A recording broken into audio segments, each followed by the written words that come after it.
Olá, tudo bem? Este é o 12º episódio de Fichamento. Bem-vindos a mais um episódio do nosso podcast.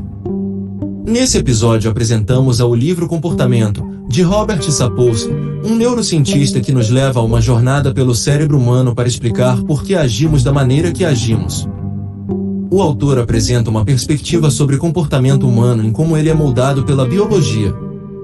E se você já se perguntou por que algumas pessoas são tão generosas, enquanto outras podem ser cruéis, ou como pequenos momentos podem desencadear grandes atos de violência ou bondade, esse episódio é para você.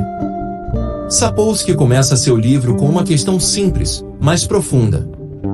Por que nós agimos de determinada maneira? E ele não quer respostas fáceis. Ele nos mostra que, quando analisamos o comportamento humano, estamos lidando com algo incrivelmente complexo, que envolve diversos sistemas e camadas do nosso corpo e mente.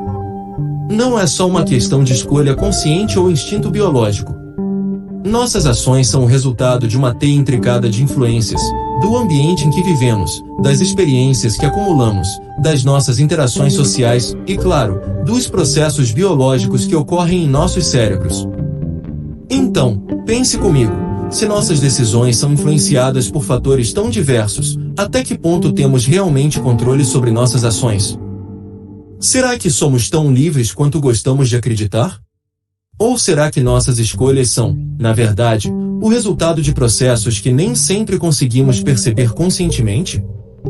Sapolsky nos leva a pensar que, para entender o comportamento, precisamos olhar para o que estava acontecendo segundos antes de um ato se concretizar. Ele nos lembra que, por trás de cada gesto, há processos cerebrais profundos em ação. Imagine, por exemplo, que você está caminhando pela rua e vê alguém que precisa de ajuda. Seu impulso é ajudar, mas o que está por trás desse impulso? Será que são apenas suas boas intenções ou será que sua biologia, seus hormônios, suas experiências passadas, já estava preparando você para essa ação? Essa questão nos leva a refletir sobre o quanto de nossos comportamentos é verdadeiramente voluntário. Até que ponto somos guiados por processos inconscientes que já definem como vamos reagir em determinadas situações? E se a resposta para essa pergunta for muito mais do que imaginamos, como isso muda a forma como julgamos os comportamentos das outras pessoas? Será que podemos ser tão rápidos em condenar uma atitude violenta, por exemplo, se entendermos que ela pode ser o resultado de uma série de influências biológicas e ambientais que fogem ao controle da pessoa? Sapolsky nos ajuda a entender o cérebro humano com um modelo fascinante, o modelo do cérebro trino. Esse modelo divide o cérebro em 3 camadas principais, cada uma responsável por diferentes tipos de função. A parte mais antiga do cérebro é o que ele chama de cérebro reptiliano, responsável por funções automáticas, como controlar a respiração e a temperatura corporal. A segunda camada é o sistema límbico, que lida com as emoções, e a terceira é o neocórtex, responsável pelas funções mais avançadas, como pensamento abstrato e tomada de decisões. Agora, pense um pouco, se temos uma parte do cérebro dedicada a reações instintivas e outra focada em emoções, até que ponto conseguimos, de fato, racionalizar nossas ações? Será que somos tão lógicos quanto acreditamos ser? Ou será que nossas emoções, que muitas vezes atuam em um nível inconsciente, influenciam mais nossas decisões do que gostaríamos de admitir? Essas 3 camadas do cérebro não trabalham de maneira isolada, elas interagem o tempo todo. Quando tomamos uma decisão, como ajudar alguém ou se defender de uma ameaça, todas essas partes estão em jogo. Isso significa que nossas ações são o resultado de uma dança complexa entre instintos, emoções e pensamento racional. E isso nos leva a outra questão importante. Se somos o produto dessa interação entre o instinto e a razão, até que ponto somos responsáveis por nossas ações? Quando julgamos o comportamento dos outros, estamos levando em consideração todas as influências biológicas e emocionais que estão agindo sobre essa pessoa? Sapolsky também explora como nossas emoções influenciam nosso comportamento. Ele explica que o sistema límbico tem um papel central na maneira como reagimos ao mundo. Isso é evidente quando nos lembramos de como, por exemplo, a raiva pode nos levar a dizer ou fazer coisas das quais nos arrependemos, ou como a empatia pode nos motivar a ajudar alguém sem esperar nada em troca. Mas o que acontece quando essas emoções não estão sob nosso controle? Até que ponto nossa biologia está nos comandando? Aqui, vale a pena refletir sobre como as emoções não são boas ou ruins por si mesmas. Elas são simplesmente respostas do nosso cérebro a diferentes estímulos. Mas o contexto e a forma como modulamos essas emoções, principalmente usando o neocórtex, é o que faz a diferença. Se conseguimos controlar as emoções, podemos tomar decisões mais ponderadas. Se não, podemos acabar agindo de forma impulsiva. Você já se pegou reagindo com raiva em uma situação e, depois de se acalmar, se perguntou por que agiu daquele jeito? Será que, naquele momento, a raiva tomou conta e o neocórtex, responsável pelo raciocínio mais lógico, foi temporariamente desligado? Sapolsky nos faz pensar que, em muitos casos, nossas emoções nos conduzem mais do que imaginamos. E quando falamos sobre emoções, não podemos deixar de mencionar o papel da evolução. Sapolsky nos lembra que muitos de nossos comportamentos atuais têm raízes profundas na luta pela sobrevivência dos nossos ancestrais. A agressividade, por exemplo, era uma ferramenta essencial para garantir a sobrevivência em tempos pré-históricos. Mas será que esses instintos ainda fazem sentido no mundo moderno? Até que ponto podemos culpar a biologia por nossas ações quando estamos, claramente, vivendo em uma realidade completamente diferente da dos nossos antepassados?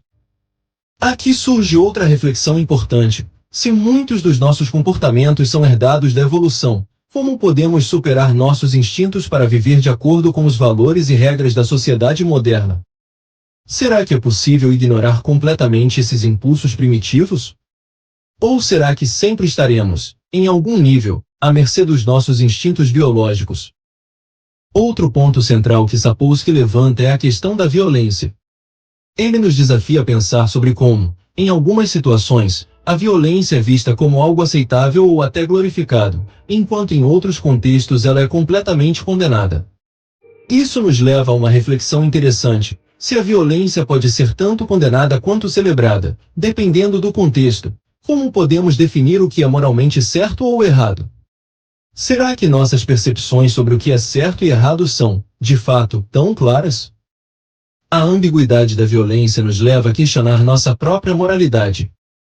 Se em alguns momentos achamos a violência justificada, como em um ato de defesa pessoal ou em guerras, e em outros momentos a consideramos imperdoável, como podemos criar regras universais para o comportamento humano? Será que existe uma linha divisória clara entre a violência legítima e a violência injustificável? Ou estamos sempre navegando em águas nebulosas, onde o contexto é o que define o certo e o errado? Mas Sapolsky não se limita a falar sobre agressividade e violência. Ele também investiga o altruísmo e a cooperação, que são comportamentos fundamentais para a sobrevivência das sociedades. Ele explora a ideia de que, assim como temos impulsos agressivos, também somos biologicamente programados para ajudar os outros. No entanto, ele nos leva a uma reflexão crucial. O altruísmo realmente existe de forma pura, ou até nossos atos mais generosos são motivados por algum tipo de recompensa, mesmo que inconsciente? Pense nisso por um momento. Quando ajudamos alguém, estamos fazendo isso apenas porque queremos o bem da outra pessoa? Ou há uma parte de nós que busca reconhecimento ou algum tipo de retorno emocional? Sapolsky nos desafia a considerar que, mesmo em nossos momentos mais altruístas, podemos estar esperando algo em troca, ainda que seja a simples sensação de que somos pessoas boas.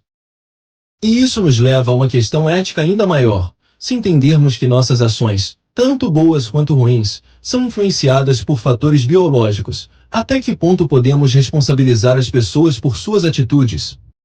Se um ato violento, por exemplo, é o resultado de uma combinação de genética, ambiente e contexto, é justo julgar essa pessoa com a mesma severidade que julgamos alguém que comete um ato de bondade? Essas questões filosóficas permeiam o livro de Sapolsky e nos forçam a repensar muitas de nossas concepções sobre comportamento humano. Como ele nos mostra, o comportamento é o resultado de uma multiplicidade de fatores que vão desde a biologia até a cultura.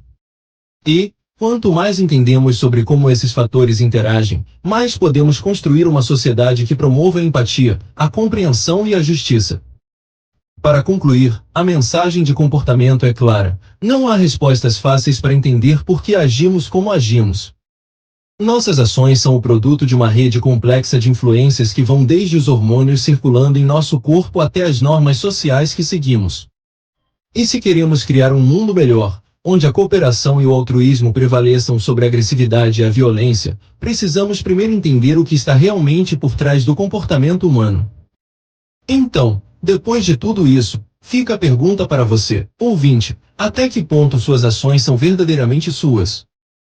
Será que, em algum nível, estamos todos sendo conduzidos por forças além do nosso controle? E, se sim, o que podemos fazer para garantir que essas forças nos levem a um caminho de empatia e cooperação, em vez de conflito e agressão? É tempo para o entendimento. E se você gostou, continue nos acompanhando e compartilhe nosso podcast. Até a próxima!